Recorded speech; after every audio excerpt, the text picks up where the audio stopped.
उग्रं वीरं महाविष्णुं ज्वलन्तं सर्वतोमुखं नरसिंहं भीषणं भद्रं मृत्योर्मृत्युं नमाम्यहं स्वाहा।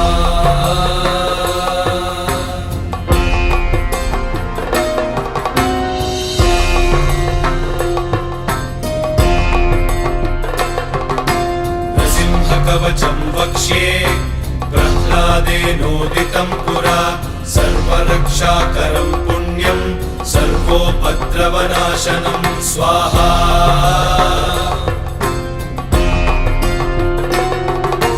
सर्वसम्पत्करं चैव स्वर्गमोक्षप्रदायकं ध्यात्वा नृसिंहं देवेशं हेमसिंहासनस्थितं स्वाहा।